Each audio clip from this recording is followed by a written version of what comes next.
watch me while I sleep. Don't require your belief. Offering silence but no relief.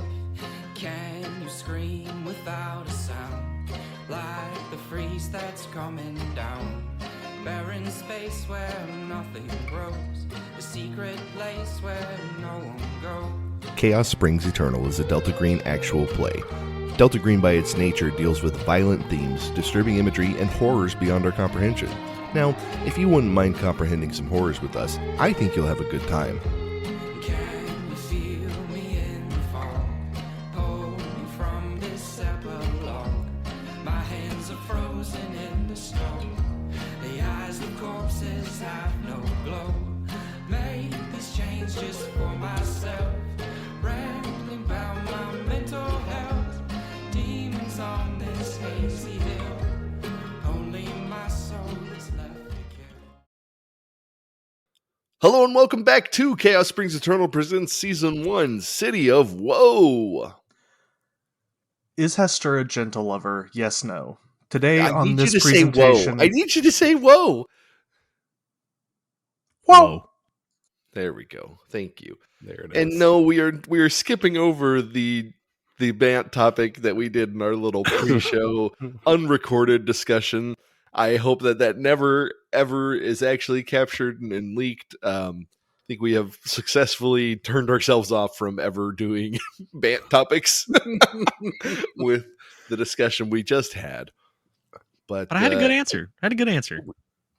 You did. Yeah, but All right, Dan listen, stole everyone- yours. Yes. No, I had a Everyone- backup second answer, but go ahead. This is going to be audio poison. So let's just, I hope that everyone enjoyed. I hope our audience enjoyed the last few weeks of these sort of solo sessions. I don't know that they'll be a regular thing, but who knows? Maybe. I mean, I think y'all enjoyed them. I enjoyed, recording them with you. Yeah. But to kick off this episode, just a little preview. We're going to do a little more downtime, maybe bring the party back together. We might be a little split up, but I don't know. So at this point, we actually haven't. I mean, Marcy's episode hasn't been published yet, so there's at least a third of the downtime that the other two are not aware of. I purposely did not listen to Cyril's, so I didn't spoil it. Well, there you go. So it's going to be fun to I don't know, see how that all goes. I'm not a real stickler about that. Maybe I should be for this campaign, but for the most part, we're going to be doing a lot of stuff together. So I don't want to do too much one-on-one, and that's the sort of closed sessions. But I'm fine if that's if characters choose to impose that upon themselves. But for this episode, we're actually going to start with something that I haven't done for a little while, which is like a big dramatic scene. So we're gonna cut to just like a nice, gentle, sunny morning. Sun breaking over Carrefour. It's a little hazy this Wednesday morning, and while nothing physically has changed in Carrefour, there is a palpable difference settling in on everyone as they run their morning routines. We see Gretchen Guidry, wife of Pastor Guidry, stepping into the Carrefour Medical Center with her basket of baked goods. Her usual gentle smile is tinged with just the slightest shade of anxiety, and her conversation with Emily Thompson, the receptionist, is terse, though Emily takes a blueberry muffin as is her usual. We've got a morning meeting at the Carrefour Candy Company flagship store, and it's a charged atmosphere as the manager and two employees are dusting off their holiday rush handbooks a few months early. Corporate guidance this morning said to expect foot traffic to triple at a minimum. In the police station, Detective Virgil Marr sets his coffee down and pulls up his email. We see a subject line titled, Formal Complaint Filing. He begins typing as other officers begin filing their way in. And we see a man in his early 40s wearing khaki cargo shorts, long white tube socks, New Balance sneakers, and a black shirt with some sort of logo on it. He's got a globe with some text, and his long hair is drawn back into a greasy ponytail. We see him pulling out a wheeled bag from his, obviously, rental car trunk, along with a leather laptop bag. He fumbles as he draws both these out before successfully landing the wheels on the ground and putting the laptop bag handle over his shoulder. He huffs as he closes the trunks and makes his way to check in at the local hotel. And in New Orleans, there's a small but noticeable increase in incoming flights. Avis, Hertz, Enterprise, and Dollar Car all notice an unexpected bump in vehicle reservations for the upcoming weekend. The veil over Carrefour has fallen, and a city that had been invisible to so much of the country for so long is now quite literally on the map. So, Hell yeah. we, to sort of backtrack just a little bit, y'all had gotten a call late Tuesday night, maybe early Wednesday, from WCLA asking if you would be on their exclusive interview. And they said, we can film these interviews and we can get this pushed out Wednesday night, an exclusive for WCLA. And y'all were able to do that. And so that's going to happen Wednesday night. They're actually broadcasting this and hoping that, this thing will get sort of relayed on national TV, as some of those type of things do. But we're going to move to Thursday. Now on Thursday, let me go over my notes, because just making sure. I know Thursday, Joel had work, and after work he had headed to the Ethereal Essence Emporium. Cyril is down at the Florazon Manor. And Marcy, I don't think we had discussed exactly what Marcy was up to. So I'm going to leave it up to y'all. Where do you want to start first? Marcy is... Marcy was the only one who didn't actually do a downtime activity. Yeah. But she was planning on Friday night going with the Coven. So we can roll into that. But I think it kind of makes most sense to resolve Joel's scenes first. So... Tyler, you down for that? I'm always down. Because the last thing that Luna Blackwood had said to you as she, as you had introduced her, is that one of the keys to working these types of things was to first cleanse the inner vessel. And I think I put a cool voice mod on that one when the episode dropped. So she invites you sort of back, right, behind the you had noticed a little more, foot traffic in her store, and she invites you back to behind the counter where you had initially seen her working. She brought you to this room sort of off to the side behind the counter where you had seen her working in the crystal ball, where she had at least claimed to speak with Clementine. And she says the first basic magical practice, this is the base thing for everyone, is just developing the ability to focus and control your focus. Today, it's a hard thing for most people to do. We've got cell phones where you can play cool games like Snake and Solitaire, and those are the most addictive things known to man. So being able to pay attention and focus your attention is basically, it really is magic. And she's like, what I want you to do, and this is just going to be sort of your prep for today, is I want you to spend 10 uninterrupted minutes looking into this ball. Now, you're not trying to see anything. You're just trying to keep your attention there. And anytime your attention wanders, you just bring it right back. Okay? Like meditating. Yeah, meditating. Oh, easy. Okay, yeah, that's fine. If you think so. And she steps back out to handle some of the customers and that sort of thing. And I don't know if you can set a timer on your phone or just start focusing. But let's go ahead and get you to roll for this. Yeah, he'll grab a chair that's around him, or something, and pop a squat, pull up a seat, and he will begin looking directly towards that center of this orb. All right. So I want you to roll power. Okie dokie. Just straight pow, huh? Yeah, we're going to roll pow. All right. Works for me. I got a 45 under 70. Okay. So for the first minute, you're doing pretty well. And I don't know if you're have you guys meditated before? Yeah, I do it actually quite a lot. Yeah. Mm-hmm.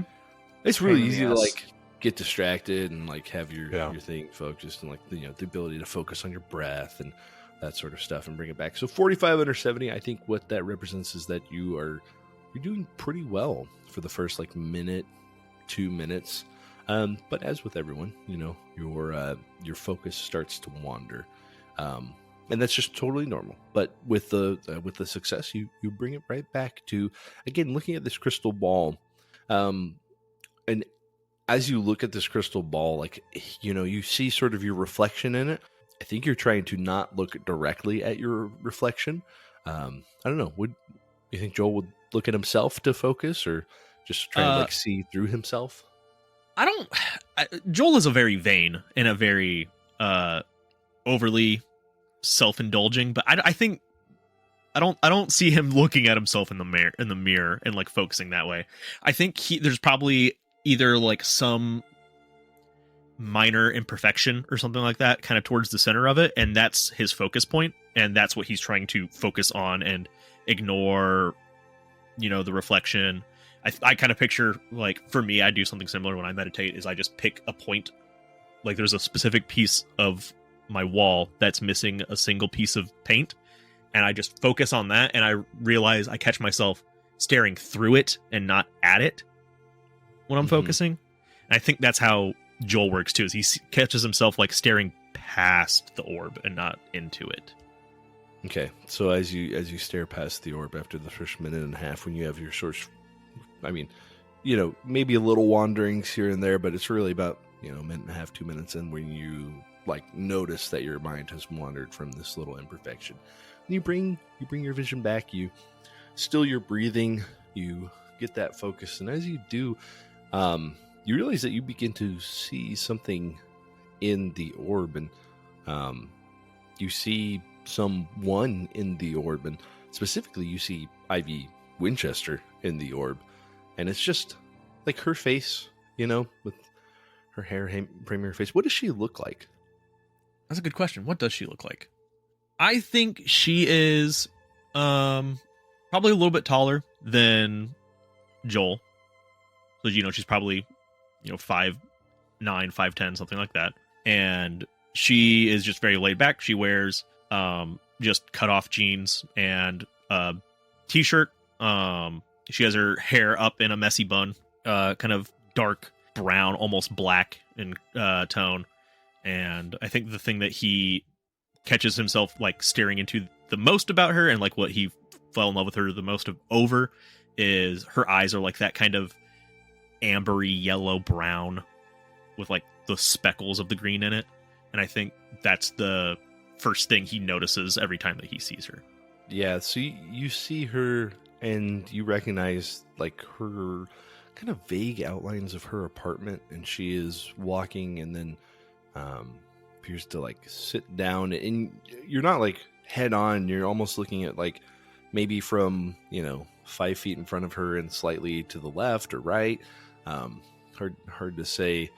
It's a little disorienting as you stare, and yeah, you just think about her eyes and like, oh yeah, those eyes that you fell in love with. And as she like kind of stares and looks at the wall, there's just this flash of darkness that goes over her eyes, where her eyes become momentarily black.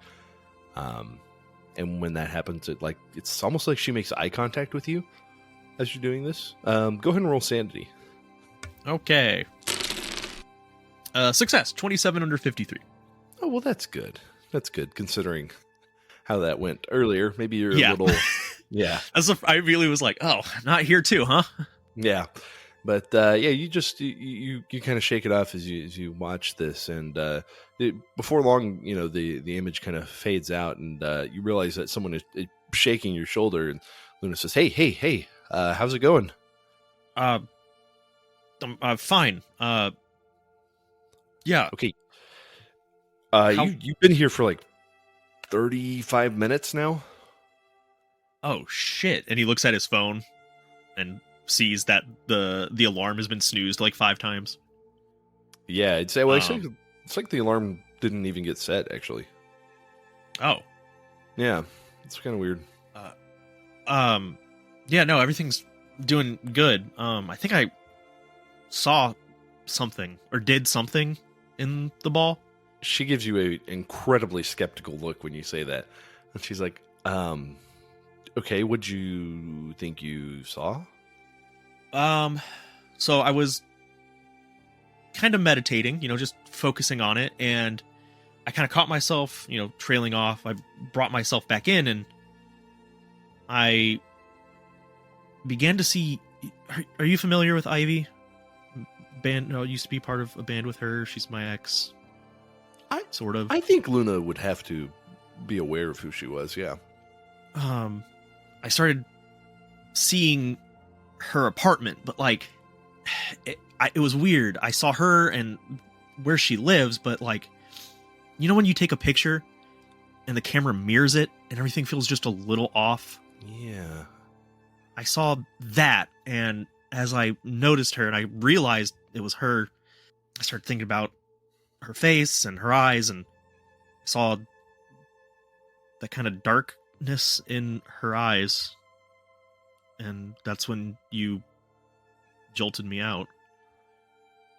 She's like, maybe I underestimated your existing capabilities. That's pretty advanced stuff, Joel.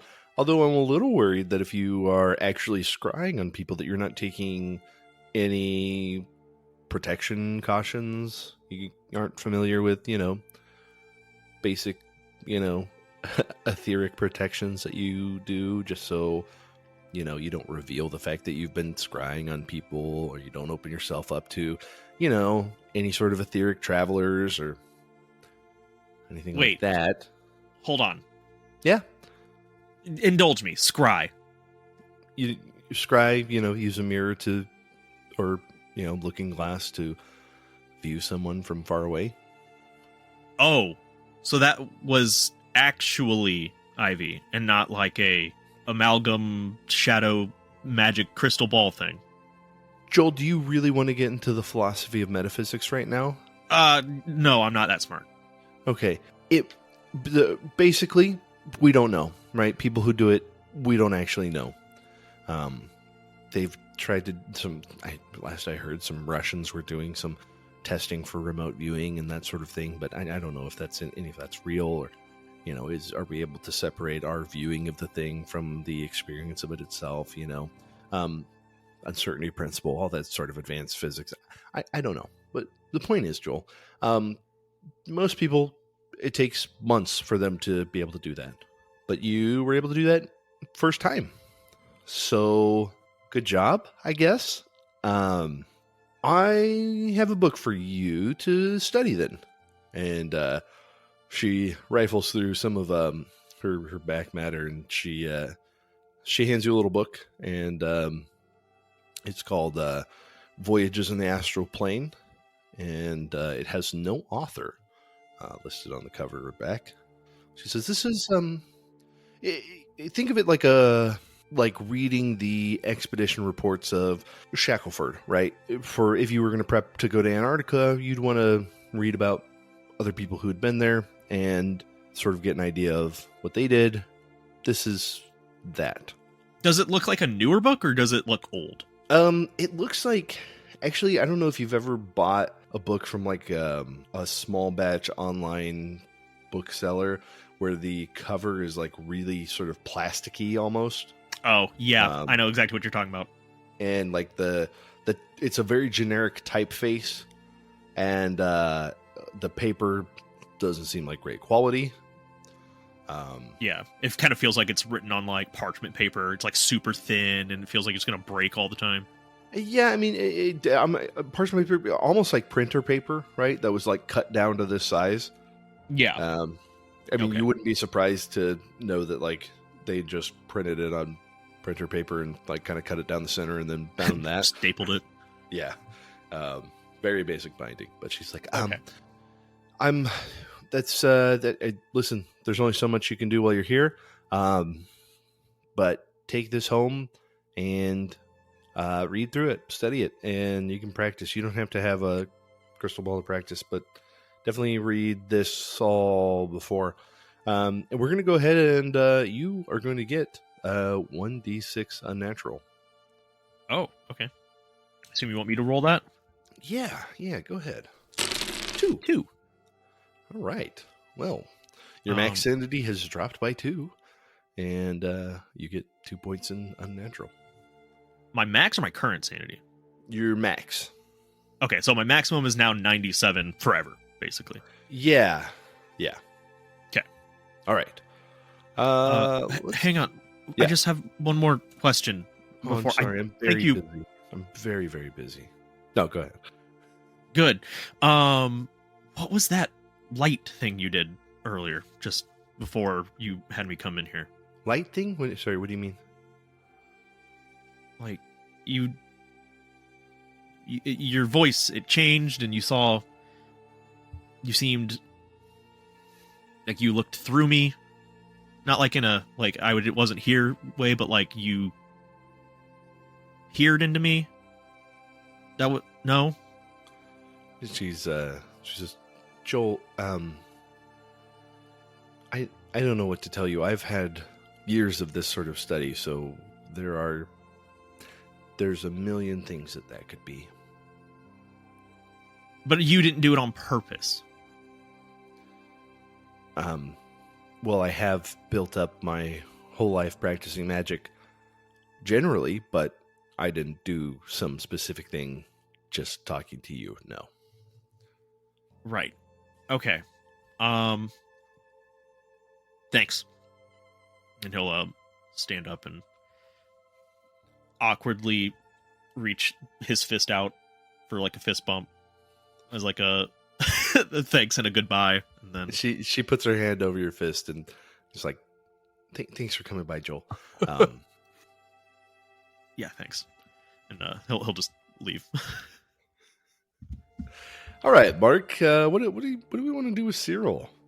Last I remember, he was at the Florazon Manor, right?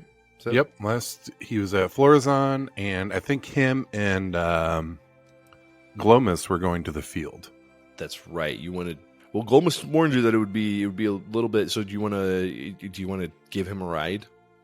Yeah, he was going to change into something more suitable, and then we were going to get in my pickup truck and drive as close as we could to the field.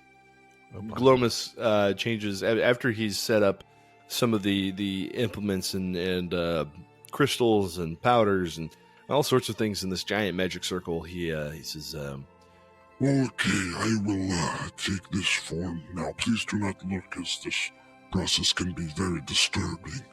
and I don't know if you look away or if you keep watching, but he sort of shrinks down and like his flesh sort of gets tucked back into him, and he slowly becomes more and more human-like, even to the point of like, just like being fully naked. And then he heads around the corner and grabs some clothes that he had stashed that are specifically not any of Antoine's clothes.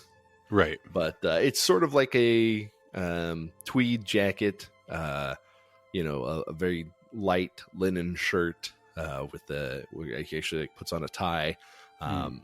He's got some very nice sort of cottony pants.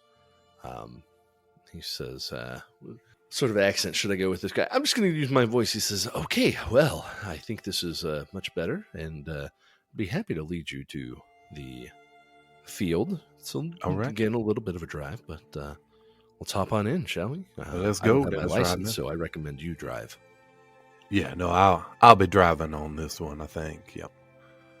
Well, let's go on. Well, you got to lead the way.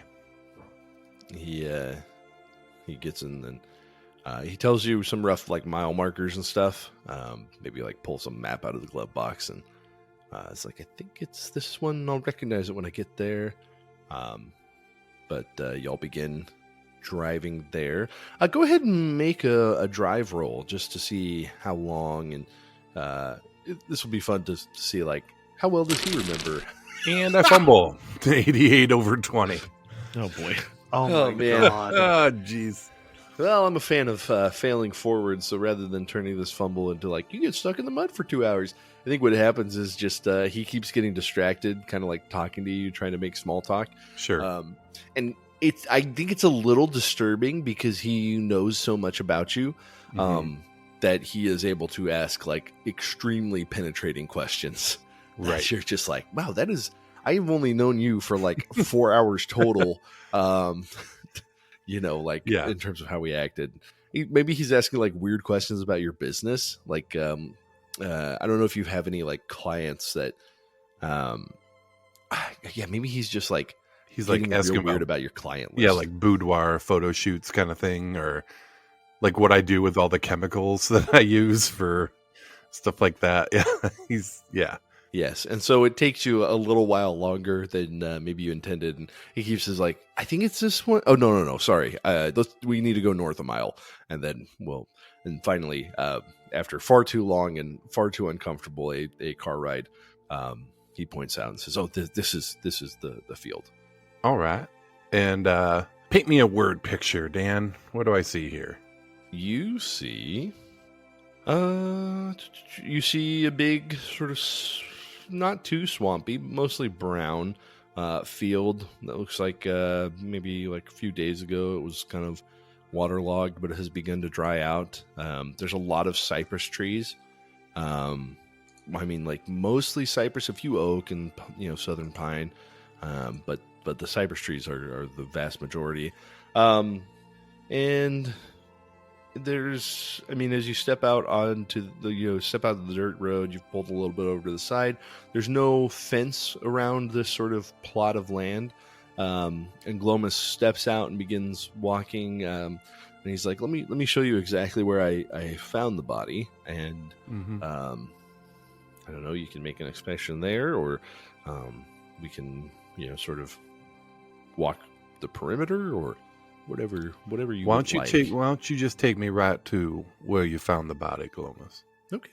And he walks in through past some trees, and it's not too far off the road, but it's actually pretty well shielded from the road. This sort of copse of cypress trees. It seemed like maybe a little too densely planted for cypress trees. I don't know if you have like I don't know if you have like a lore trees or, but I do weirdly. Yeah. A knowledge nature. Knowledge nature. But, yeah. I don't know, maybe survival, like a survival science arboretum. Yeah. Survival. Maybe just, I'm trying to see if there's anything else that I could leverage. Or Probably or just like a general search. Let's do search. There we go. And success. 18 under 53. Yeah. So I think as you're looking at this, you're like, well, okay, whether or not these trees were planted here specifically, hard to say. But if you wanted to do something sketchy, doing it behind this group of trees, you can't be seen from the road. And then as you kind of like do a 360 behind these trees, I mean, there's no real other place, there's no roads close, there's no fences. I mean, this is pretty much BFE, right? Right. So this is shockingly, for not being that far off the road, it's a shockingly well hidden, very secluded. Yeah. Yes. Yeah. Which I don't know if you've ever like gone 100 yards off the road in any small town, you probably realize like, oh yeah, like you could do a lot of weird stuff here. You could do a lot of weird things for sure. Yeah. Okay. So do we get to the spot where the body was laid out? Yes. He points exactly to it, and he says, "Here's where I found him." I know, sorry, he's not doing this. Here's where I found the body, and I took his heart out and then ate it, and I kind of went off to the side to eat it. I don't like to eat in front of the body that I just got it from. It feels a little, I don't know, I get the heebie-jeebies. Interesting. All right. And so it was laying here in this copse of trees. Yep. Or was it out in the field? It was just laying right here. Yep, it was just right here. Interesting. Can I do a search of that area? Yeah, you can make a more like broad search. More in-depth. I don't know if you have like a criminology or I do. Anything like more specific that you'd wanted would give you more, I think, than a search. Let me do criminology. Okay. See if I can't figure something else out. Yep, success 42 under 54. Okay, so as you are as you are like walking around this, maybe with almost your sort of military eye, yeah, I think this is perfect. Is that as you go around, like you realize that, you know, there's a lot of interesting coincidences in this specific area. You notice, you start counting the trees, and there's exactly 16 trees that, you know, are planted, and it's sort of, they're not evenly spaced, but they're grouped in groups of 4, right? And as you sort of look at this, it becomes more apparent that there's a general, like, you kind of think about it, you think about it from like a military perspective, where you would be like, oh, well, let me think about how this would look from the air. And as you do, like, you realize that this is almost exactly a square of these trees. But it's not something, you know, the way that they're sort of offset from each other, it's hard to tell that like on the ground. But as you sort of imagine, you know, coming from the air, you realize that, no, this is almost exactly like a square, right? Interesting. So that's like a 4 on each side? Yeah. And it's not like, they're not like evenly spaced. Sure. But it would be almost impossible for this to just be a coincidence.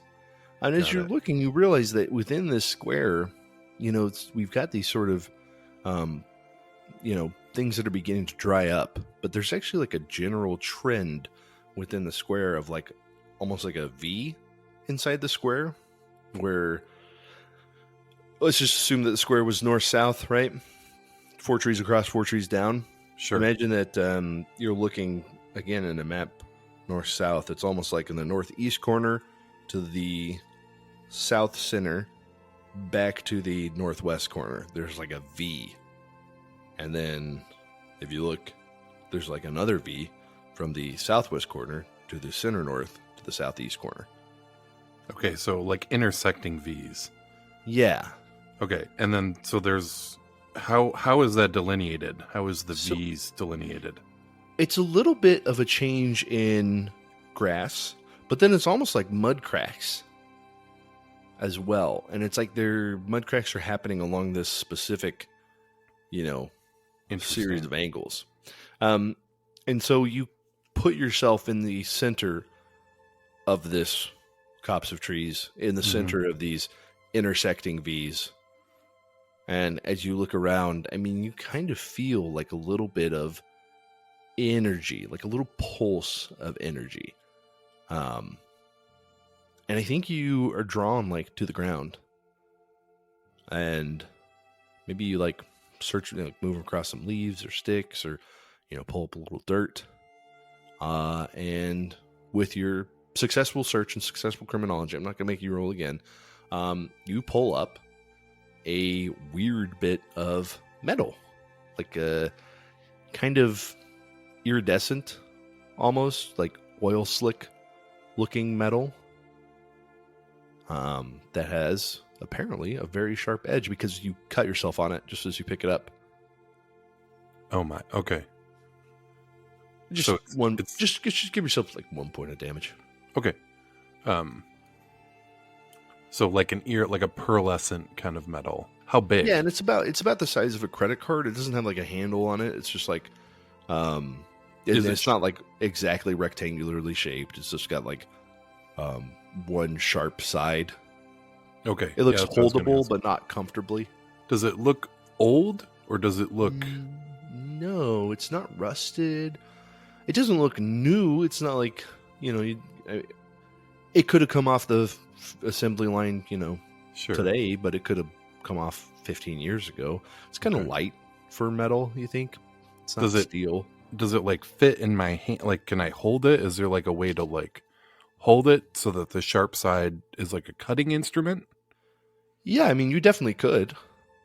It would But be it does it uncomfortable, feel but like it's very that's possible. does it feel like that's the purpose of it? I think it would be hard to derive a purpose of it, Okay. just looking at it. Sure. Well, I will show that to Glomus, and I'll be like, "Hey, Glomus, come here now. Did you notice? Hey, what's that? Did you notice what was standing in the middle of? Come here, stand by me." He stands right in the middle, and he's like, yeah, Yeah, that's interesting. That's a feels different here, right? little bit. Yeah, do you feel invigorated? Do you feel stronger magically? No. No. Did you No, notice this this- when you were eating the heart? I didn't. No, I didn't. This feels like the echoes of something.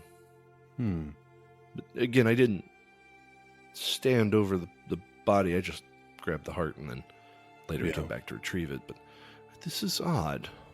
Yeah. And I think, Cyril pulls out like a pen or something and like a scratch piece of paper and starts sketching out the V. And he's like, "Have you ever seen a symbol like this before, Glomus? This feels very intentional."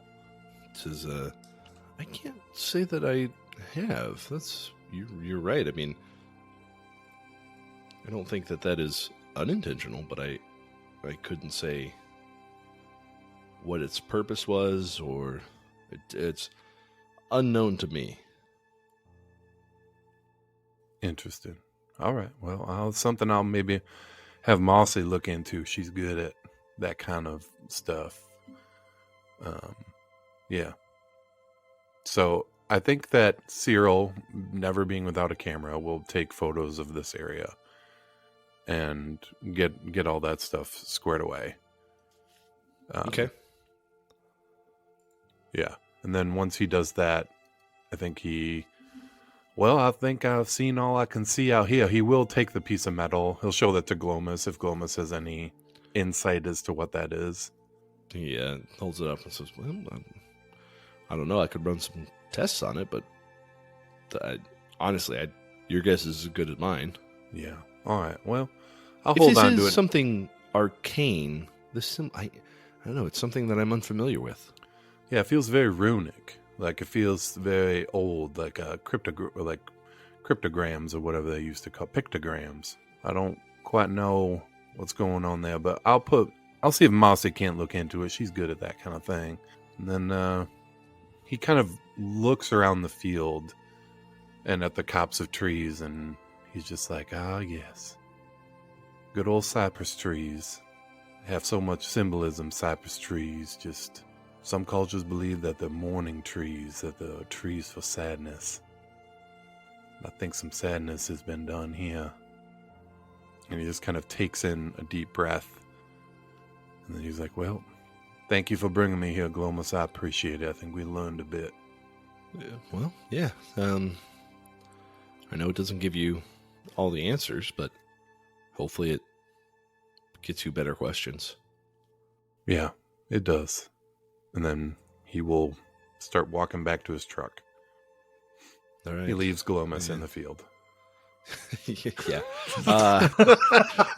Get your own ride back.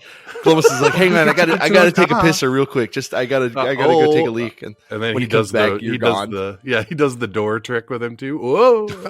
hey, don't make me turn into a ghoul. Oh, now come on! Now I can't. I absolutely Just get in, can't keep Glomus. up with this. just get in. It's fine. Whoa!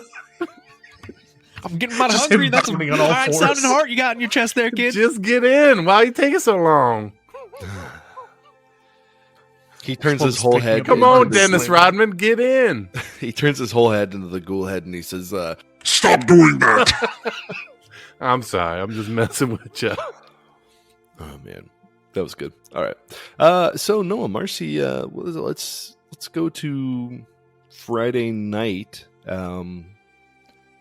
It is 8:45, and Marcy probably just wrapped up that game and is driving home. So I think that actually took that was Thursday, right? That you went and did that.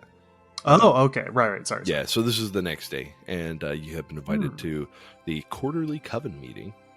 What do you want from this coven meeting? I guess because you've been invited, but also like as your handler, I'm curious. You want to do some more research, right? Yeah, that's basically what this is Marcy just wants to like sit in and listen and see if this is the type of thing that she thinks she needs to do. Okay. So it's mostly just Marcy wants to, like, seeks an understanding. Okay. All right. So you pull up to the mall. I guess text Yeah, text Evelyn. text Luna. Sorry, Luna, Evelyn. sorry. What? Well, I don't know. I've been playing a lot of a game where one of the wizards is their name is Evelyn, and for some reason, I guess the wires got crossed. All right. Well, yeah, you pull up and you text her. She lets you in the back entrance, and she says, "Hey, thanks for coming. We're really glad to have you." And it's actually, I think we're in the. So essentially, she has moved some stuff in the back of her, store, sort of where you walk by for some of the more like ceremonial magic stuff, the athams and the crystals and that sort of stuff. She's moved some of the tables to the side and has turned it into like, a bunch more chairs sort of set up. In like 3 sets of 3 rows, and there's a little like chair at the front, and you get there and there's probably 11 people with her and you included. I'm not going to name them all, but notably you recognize Clementine. You also recognize Lila from the library, and you also recognize, I don't know if you recognize her. Have I mentioned? I don't know if you recognize her. Yeah, I don't know. So there's a handful of other people. Okay. So you recognize a couple people, but overall it's mostly people you may have seen them around town, but you don't specifically know their names. Yeah, Marcy will try to make a point to, if a spot's available near Clementine, she's going to try to maneuver over there and sit near her. Yeah, Clementine pats the seat next to her. She says, "Oh, well, glad you decided to join us." And Luna heads up front, and she, goes through a few like intro statements, just like, "Hey, here's just a reminder of what we did last quarter. This is the book that we're all reading. Any updates?" And it's like some personal life stuff. Like Lila Carter mentions that like there's a handful of events happening at the library that you recognize because you run the library calendar. She mentions that she needs some help like prepping for some of their Halloween stuff that's coming up in a little bit. And there's a little talk about planning the library Halloween party. Like I think it's almost disarmingly like normal. I don't know if any of you have been to like a community meeting or like a PTA meeting where it's just like, here's the quarterly stuff and here's what we're going to do. We're going over the minutes, expenditures. Yeah. Shockingly mundane. And it goes on for about like maybe 15 minutes of that, and then it sort of opens into the book club part where people talk about themes that they liked from whatever book they were reading. I mean, it's a good like half-hour discussion, and then sort of as it winds up, Luna pulls out some like refreshments and like little finger sandwiches or like little cakes, or honestly it's just like almost like British high tea type stuff. But she sets it out on one of the tables, and people grab some and talk and mingle. I don't know. Is there any specific conversation you want to have, or? I think as she's passing out the snacks and making sure everyone's like got like a drink or refreshment, she'll like pull her over to the side for a second if she can, and be like, "Okay, Luna, when does the meeting?" And then like makes like pointed eye contact start. She's like, "Marcy, this is almost everything, right? Honestly, it's only me and a couple other people who are really interested in some more of the like, magic type stuff." Marcy leans in. "I almost got killed by a ghost. Right. Not once. Listen, just not twice. 3 times. Just stick around for a few more minutes. People will filter out, and I'll have a little more discussion with a handful of, the more serious ones, okay? But Marcy, I think this is just good for you as well, right?" She like goes from her like standoffish like pose and kind of like leaning in a little too far, where she leans back and kind of like doesn't roll her eyes, where it seems like she's about to, but then she's like, Okay. Okay. I don't think you're wrong. Maybe I do need this. I don't know. I know I've been through a traumatic event, and talking and having a sense of normalcy is very important for people who go through that. I don't know. But I am glad that the offer is here, and I will take you up on both fronts. And as the people begin to filter out, say goodbyes, you have a handful of people who, come up to introduce themselves. And one of them is I think would catch your ear. She'd say, "Oh, Marcy, so glad to have you here. I've heard so much about you. I'm Brittany Babineau. You know my husband." Her eyes go wide. And she's like, "Yeah, just glad you could be here.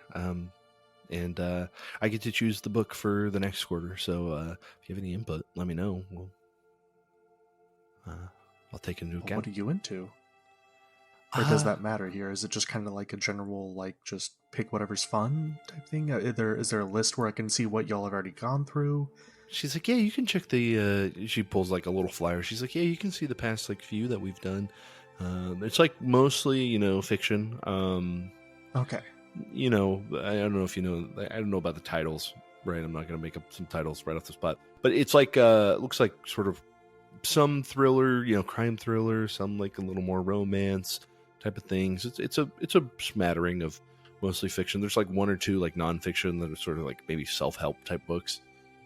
So y'all aren't out here reading Jane Eyre? Oh, we could do Jane Eyre. I haven't read that in a Okay. long time. I would maybe due for a reread. All right. I was just wondering. Okay. I'm a bigger fan of Persuasion, but I mean, we need a break from reality every once in a while. absolutely. That's why we're here, right?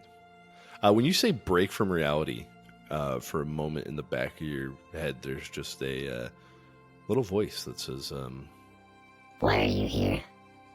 At that, she just kind of like holds her gaze for a moment and is just like, I have to use the bathroom. And just dips. okay. And Brittany walks away. And after a few minutes after everyone's filtered out, Luna comes and finds you. And Hey, Luna, after this meeting, can I ask you a couple things about something else that's going on? It's kind of weird. sure. Okay, That's cool, fine. cool. And it's actually you, Luna, and Clementine who have showed up. She's like, yeah, the other women who come had to run. They do want to get more involved with some of your instruction and training, if that's something you're interested in. I don't know if you know this, but she looks at both Clementine and you, and she's like, Joel actually came in for a little bit of training, so I gave him a little book that he can study to improve his techniques and that sort of stuff. But I just, Marcy, I just want to know sort of what do you know about the magical arts? Do you know anything? I opened a box and I was transported somewhere else, and I found a map with strange esoteric symbols all over it that haunts some of my waking moments, but other times I'm haunted by some other weird images that I can describe for you if you need. We fought a ghost. Points at Clementine. She has some stories also about that if you want. I want to not be caught off guard by this again. First time it happened to me, not like being like conned by ghosts, but caught off guard. I took like self-defense courses and bought a shitty gun. It was cheap, but it helps me feel safer. I have pepper spray, a stun gun. I don't like not being prepared, if that makes sense. I completely understand. Okay. Now, I will be honest and upfront. Part of the magic with a K practice is about understanding what you can and can't control and being willing to let go of control sometimes. But there are reasonable safeguards that you can take for delving into these sorts of things. my main priority is just safety of myself and others. That's the main thing I care about, is making sure that I'm safe, the people around me are safe, and anything else is just frosting on a cupcake as far as I'm concerned. Okay. Well, one of the things that I think that you should learn and focus on then is contacting your holy guardian angel. I'm sorry, I thought I was... Say that one more time. So, okay. This is basically the like foundational thing in esotericism, Western esotericism, right? It's like one of the like first rituals that people learn. I don't know. You're familiar with the principle of like guardian angels, that phenomenon? I mean, I know when I was born, I was someone in my family, or I forget exactly who. I think it might have been my uncle, honestly, was up to be my guardian. I don't know. That's a different thing, right? That, yeah, you're with the esotericism. No, I don't. No. Yeah, a little bit different, but in a way similar, right? When you begin any sort of magical practice, it's good to just invoke your holy guardian angel, just as a way of putting up a sort of protection against negative influences and other things that might distract you or, potentially hurt you while you're doing these things. I do have a question for you. We can get into that a little bit more. I'm sorry. What did you say about the chest that sent you somewhere else?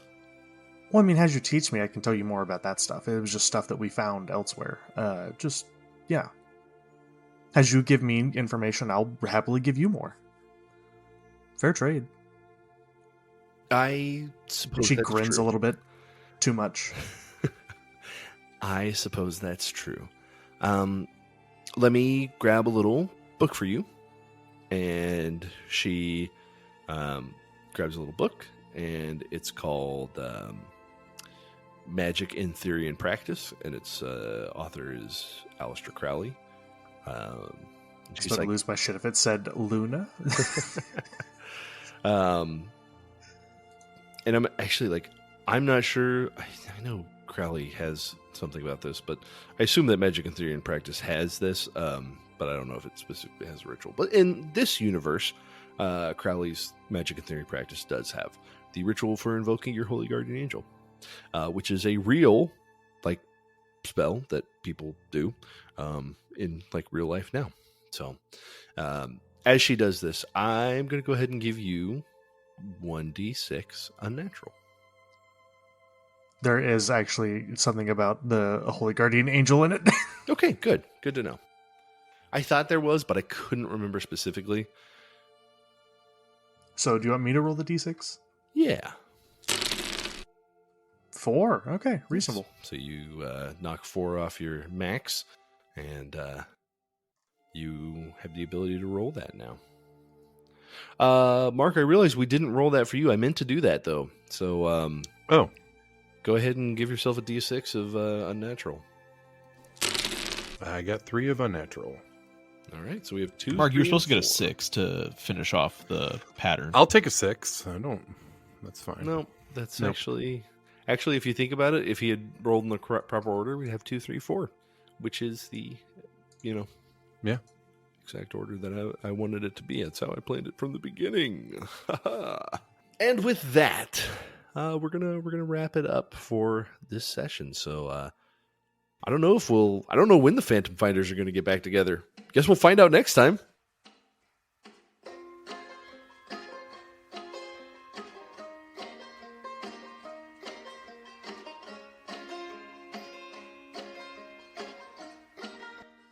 Thank you once again for tuning in to Chaos Springs Eternal Presents Season 1, City of Woe. This is a Delta Green actual play. Shout out to Arc Dream Publishing for putting out Delta Green. It's my favorite role-playing system. So thank you to those guys, and thank you to all of you for listening. Please make sure that you go rate and review us on iTunes or your podcast app of choice. I know Google Podcasts is wrapping up here soon, so R.I.P. We are going to start putting these out to YouTube as well, so make sure you go check check the link in the show notes and go ahead and subscribe to our YouTube for when that happens. Every little bit helps, guys. We really appreciate the feedback that we've been getting. Make sure you email us once you've done your review, and if you give us an NPC name, we'll happily incorporate them. We are going to have more characters join us in Carrefour, so thank you for listening, and thank you to Pawns or Kings for Cocytus. That's our theme song, and let's listen to the rest of it now. My hands are frozen in the snow. The eyes of corpses have no glow. Made these changes just for myself. Rambling about my mental health. Demons on this hazy hill. Only my soul is left to kill. Can you lead me past the sickness and the bad? Do you see me? Icy faces with no smile. Where can I run? Where it cannot chase me down. Where is the sun? Oh God, please don't let me drown. Hello and welcome back to Chaos Springs Eternal presents season. Can't even do it. Oh, So is all right, Cthulhu a power everyone mod? quiet. Everyone quiet for just a second. Okay. There'll be nothing left at all. This cold will never let you live. Only your crystal tears to give. No coming spring, no coming fall. Nothing but death, it's a gaping maw. I need the fires of your light. Need to be rescued from the night. With his dick? With his dick, which is so weird. It's like, what? He's got a pencil lead shoved in his penis. No, he